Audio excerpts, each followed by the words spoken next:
तो एक हमारे फॉरेंसिक में एक कहावत है, जी। बहुत फेमस कहावत है कि अगर एक सर्जन मतलब जो ऑपरेशन करता है, अगर कोई एक ऑपरेशन करता है, सर्जरी करता है, तो उससे एक मरीज को फ़ायदा मिलता है। पर अगर एक कोई फॉरेंसिक स्पेशलिस्ट ऑपरेशन करता है या ऑटोप्सी पोस्टमार्टम करता है, तो उससे एक पूरे समाज को फ़ायदा मिलता है। आप जो देखे होंगे वो शायद कोई नॉर्मल इंसान देख ले तो शायद वो उसका खाना भी एक निवाला ना जाए। मैं जब भी कोई एक बॉडी देखता हूँ तो बस मन में यही सोचता हूँ कि ये मेरे पास आया है और मुझे इसे न्याय दिलाना है। आप हर दिन कटे पिटे सड़े गले ऐसे बॉडीज आप देख रहे हैं। हमारे हाथ पैर में अगर छोटा सा चोट लग जाए तो हम देख नहीं पाते। पेट्रोल पंप के पास 2 बैग्स में बॉडी के पार्ट्स मिले थे। ओह, हमारे पास लाया गया वो कटा हाँ, हुआ। जब हम लोग एग्जामिन की तो बॉडी के हर पार्ट्स अलग अलग थे पूरे। हाथ अलग था, पैर अलग था, सिर अलग था, पेट अलग था, सब चीज़। That was very disturbing incident. अगर किसी केस में उनको लगता है कि इसका पोस्टमार्टम करवाना है, तो उसमें रिलेटिव का कंसेंट की ज़रूरत नहीं है।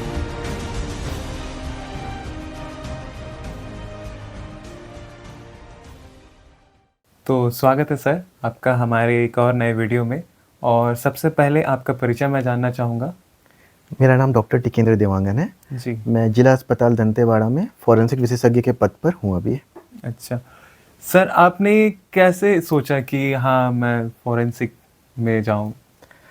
जब मैं एमबीबीएस बिलासपुर में किया था, बिलासपुर सिम्स मेडिकल कॉलेज में, जी। मैं जब सेकेंड ईयर में था, तो वहाँ उस समय कोई फॉरेंसिक के टीचर नहीं थे हमको अच्छा। पढ़ाने के लिए। हाँ। हमको मतलब as a MBBS medical college में हमको एमबीबीएस डॉक्टर, एमडी डॉक्टर पढ़ाते हैं। तो हमको पढ़ाने के लिए कोई एक एमबीबीएस और एमडी फॉरेंसिक स्पेशलिस्ट नहीं था। अच्छा। बीएससी एमएससी वाले हमें पढ़ाते थे। तब उस समय मुझे लगा कि इस फील्ड में हमारे जैसे अच्छे फैकल्टीज़ की बहुत ज़रूरत है। हाँ। और अपार्ट फ्रॉम दैट कि जैसे जैसे मैं आगे बढ़ते गया, तो एक हमारे फॉरेंसिक में एक कहावत है, जी। बहुत फेमस कहावत है कि अगर एक सर्जन मतलब जो ऑपरेशन करता है, अगर कोई एक ऑपरेशन करता है, सर्जरी करता है, तो उससे एक मरीज को फ़ायदा मिलता है। पर अगर एक कोई फॉरेंसिक स्पेशलिस्ट ऑपरेशन करता है या ऑटोप्सी पोस्टमार्टम करता है, तो उससे एक पूरे समाज को फ़ायदा मिलता है। तो ये एक बहुत बड़ी बात थी, बहुत ही नेग्लेक्टेड फील्ड था, इसलिए मैंने इस फील्ड में आगे जाने का सोचा।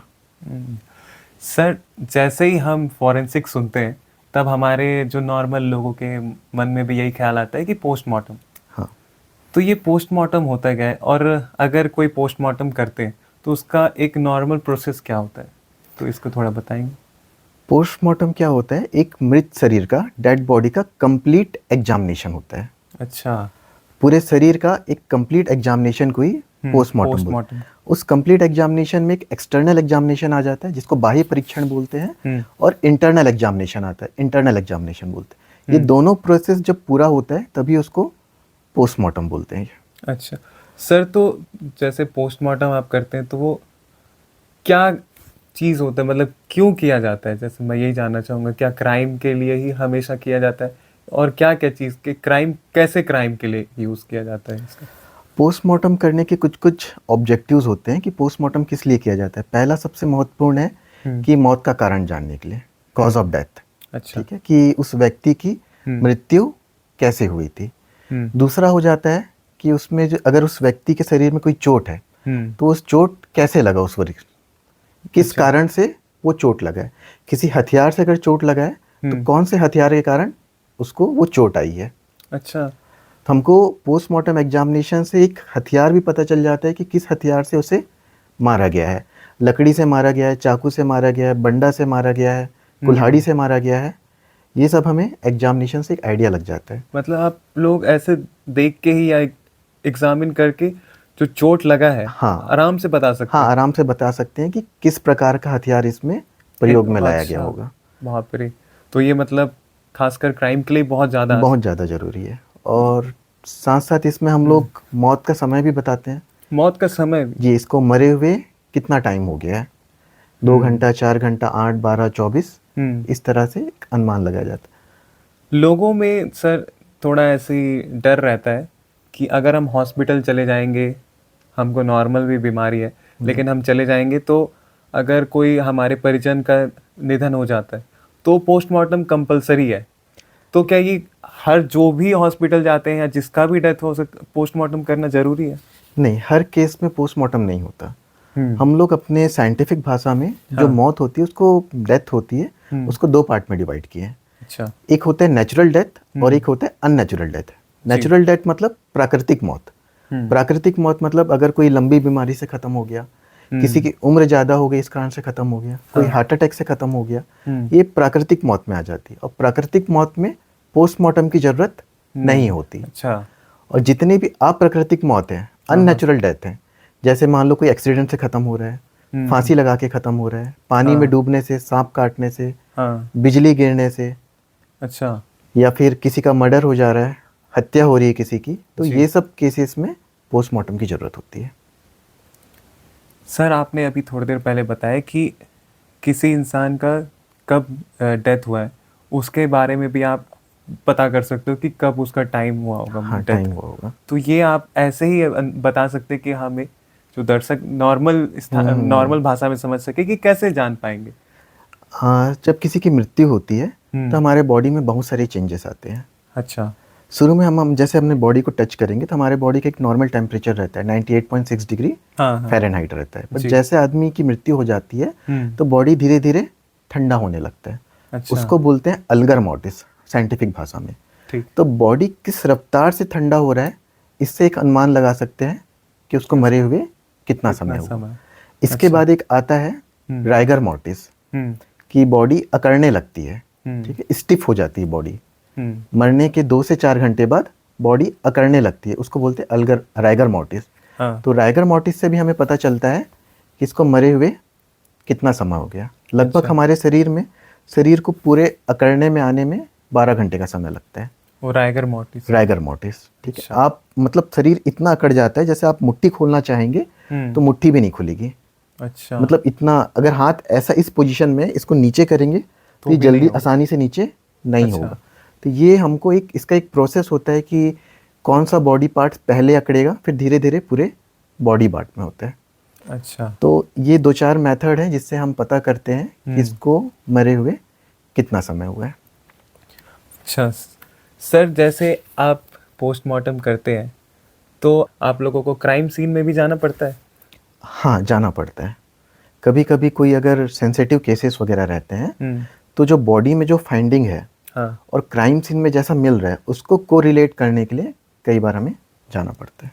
तो उसमें आपका और जैसे पुलिस के साथ हो गया, तो उसका आप लोगों का कैसा कोऑर्डिनेशन है? आप लोगों, जैसे कोई मर्डर केस हो गया या फिर कोई रेप का केस है, क्योंकि आपका इसी में ज़्यादा ज़रूरी होता है, तो आपका कानून के साथ कैसा लिंक रहता है? आप हम लोग को एक मतलब एक ही पहिया में दोनों साथ साथ चलना रहता है। अच्छा। हम जैसा पुलिस वाले हमको जैसा इन्फॉर्मेशन देंगे कि बॉडी के साथ क्या क्या हुआ है, उस हिसाब से हमारी फाइंडिंग्स रहती। कभी फाइंडिंग्स मिसमैच हो गई तो इन्फॉर्म करना पड़ता है कि बॉडी में ये सब फाइंडिंग्स मिली है, तो आगे का इसका प्रोसेस क्या हो सकता है। और उस फाइंडिंग को कई बार कोरिलेट करने के लिए क्राइम सीन में भी जाके देखना पड़ता है कि सेम उस जगह पे वैसा, हाँ, सिनेरियो है कि नहीं, वैसी घटना घटी है कि नहीं। एक्चुअली जो पोस्टमार्टम होता है वो मतलब ऐसा नहीं कि कोई भी आदमी आके बोलेगा कि इसका पोस्टमार्टम कर दो तो पोस्टमार्टम हो जाए। अच्छा। ऐसा नहीं होता। ओहो। ये एक लीगल प्रोसेस है।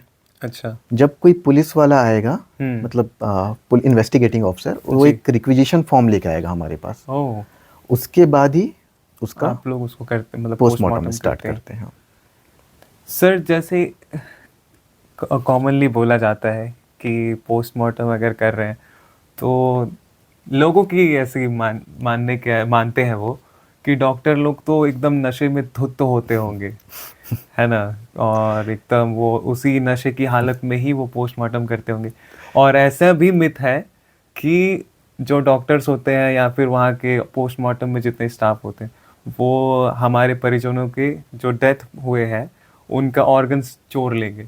ऐसा भी होता है क्या सर? पहले वाले का मैं आंसर देता हूँ कि एक बहुत बड़ा मिथ था। मैं भी पहले जब सुना था कि पोस्टमार्टम करते समय डॉक्टर नशे में होते होंगे, ये बिल्कुल भी सरासर झूठ है। ऐसा कुछ भी नहीं होता। एक्चुअली मैं एमडी किया हूँ, एमडी फॉरेंसिक मेडिसिन, और मैंने एमडी गुजरात से किया है। अच्छा, अहमदाबाद बीजे मेडिकल कॉलेज से, और गुजरात तो वैसे भी dry dry state. Dry state है, हाँ। तो ये सरासर लोगों के द्वारा भ्रम फैलाया गया है कि डॉक्टर नशे में रहता हो, नशे में रह के पोस्टमार्टम करते हैं। एक्चुअली पोस्टमार्टम के समय डॉक्टर को बहुत अटेंटिव रहना पड़ता है अच्छा, कि बॉडीज़ में जो भी फाइंडिंग्स है उसको देख के हमको अपना रिपोर्ट बनाना पड़ता है। जी, और सेकंड पार्ट जो आ रहा है इसमें कि ये बहुत सारे एलिगेशंस लगते हैं हाँ, कि हाँ, चोरी करना। पोस्टमार्टम की हाँ बात की, इसका मरीज का डेथ का, मृतक का किडनी निकाल लिए, लिवर निकाल लिए, बेच दे रहे हाँ, होंगे। हाँ, हाँ, बट ये ऐसा नहीं होता।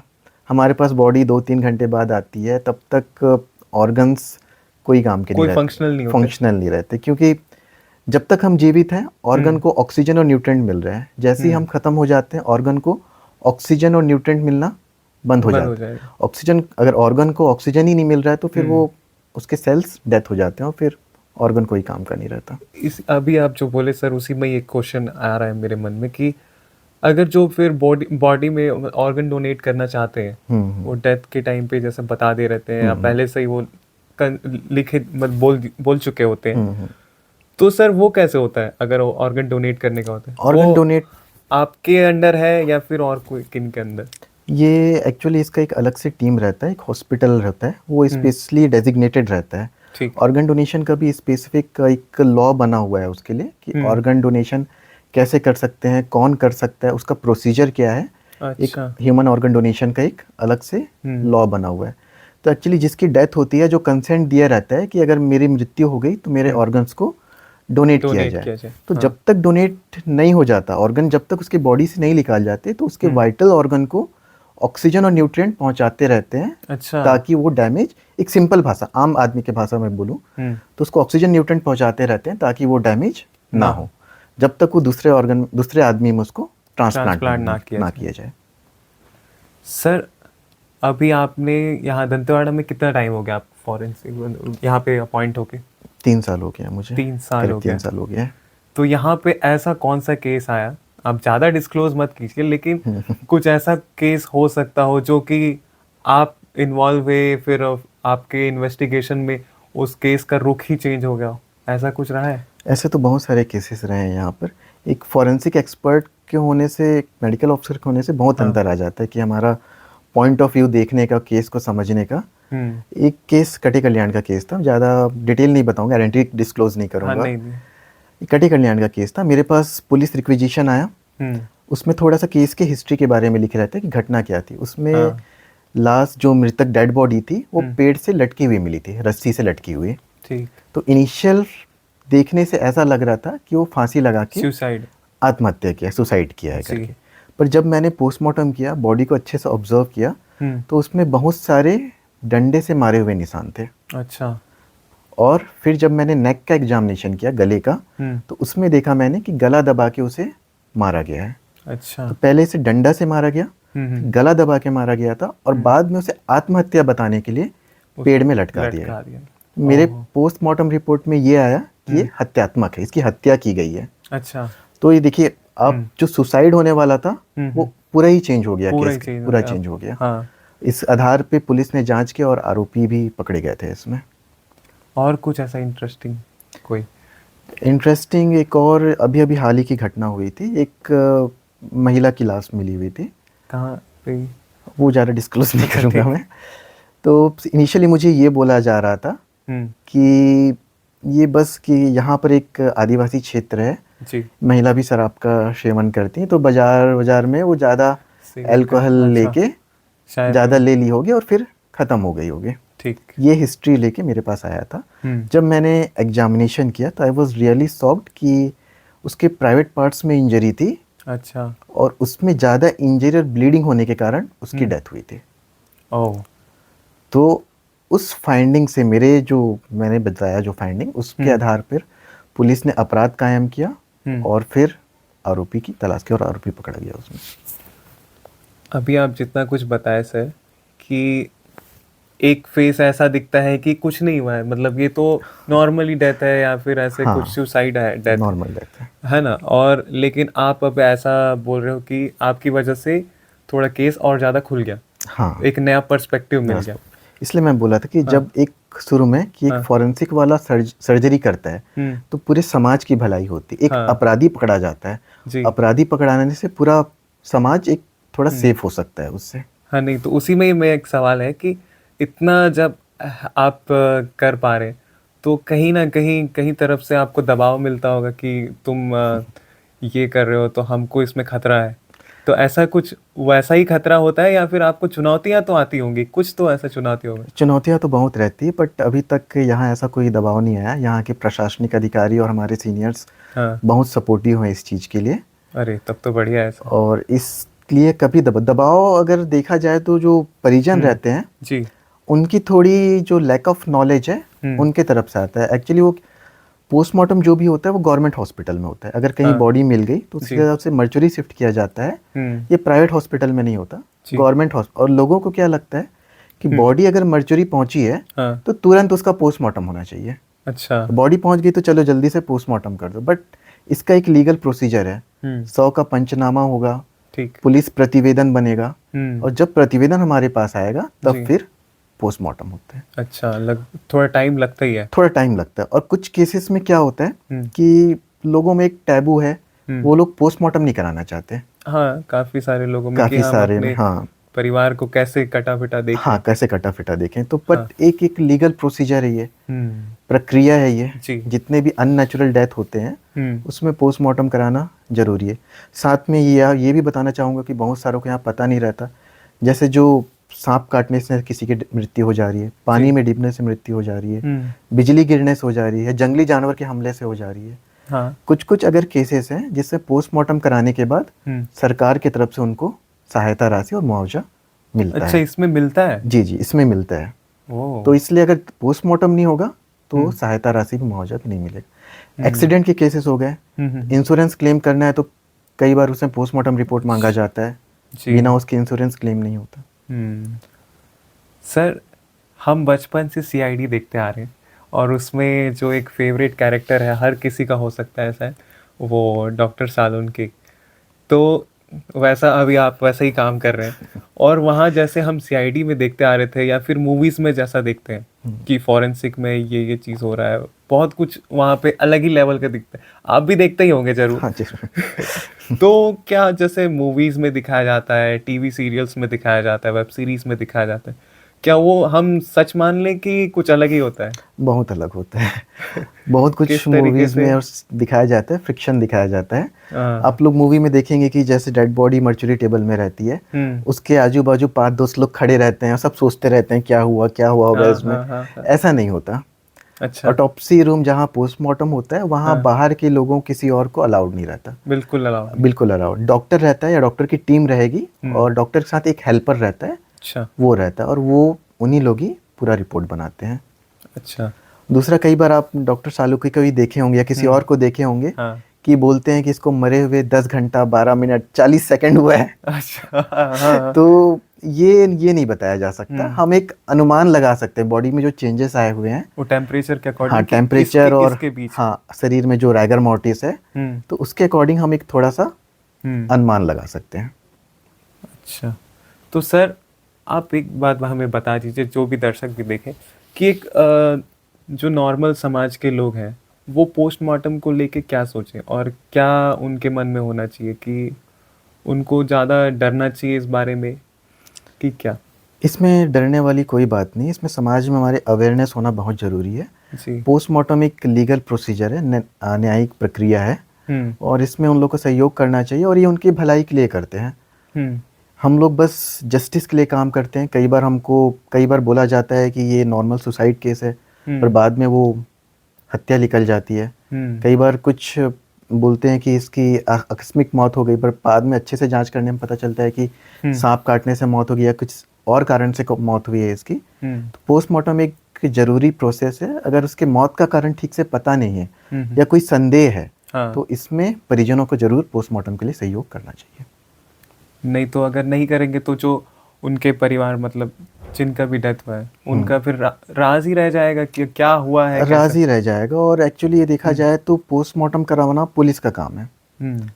अगर किसी केस में उनको लगता है कि इसका पोस्टमार्टम करवाना है तो उसमें रिलेटिव का कंसेंट की जरूरत नहीं है।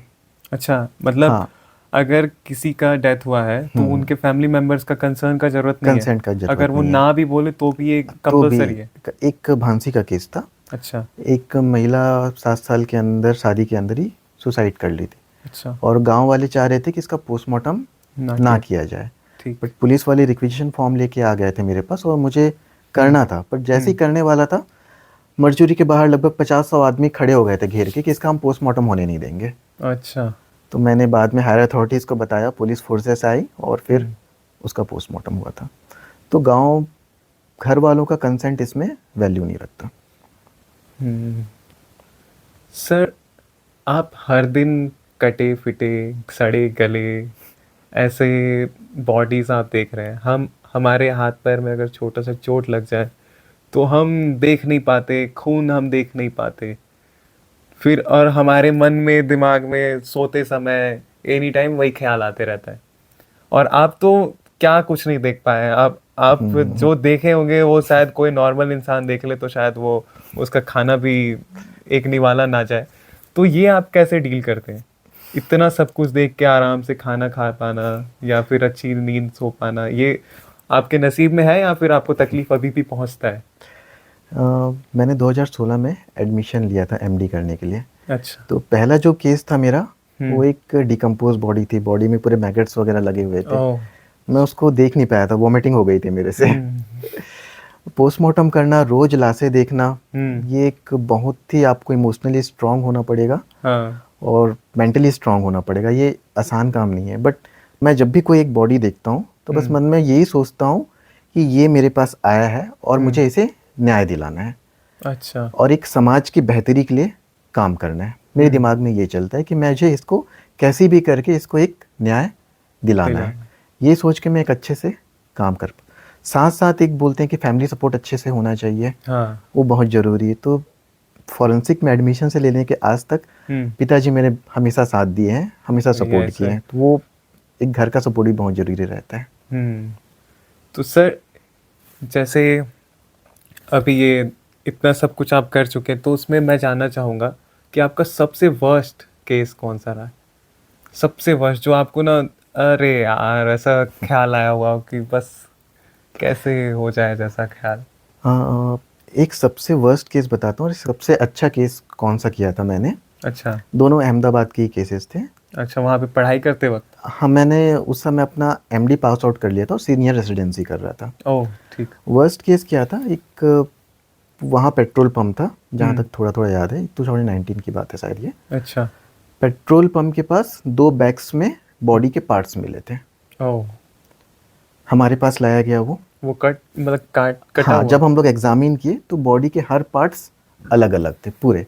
हाथ अलग था, पैर अलग था, सिर अलग था, पेट अलग था, हम्म। सब चीज़। That was very disturbing and बहुत, मतलब सोच के ही बहुत अजीब लग रहा है हाँ वो हाँ।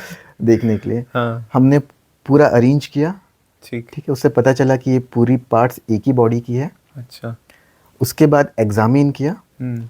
एग्जामिन में हमने पाया कि उसके गले की हड्डी जो है हम्म। वो टूटी हुई थी। अच्छा। बाद में फिर cause of death police investigation ही पता चला कि उसको हम्म। गला दबा के मारा गया था। हम्म। और बाद में फिर मारने के बाद हम्म। उसको जो लकड़ी काटने का जो मशीन रहता है, अच्छा। उससे उस बॉडी पार्ट्स को काटे गए थे। ओह, बड़ा खतरनाक सा। तो लगता ही। साथ में एक बहुत ही इंटरेस्टिंग केस किया था मैंने। हम्म।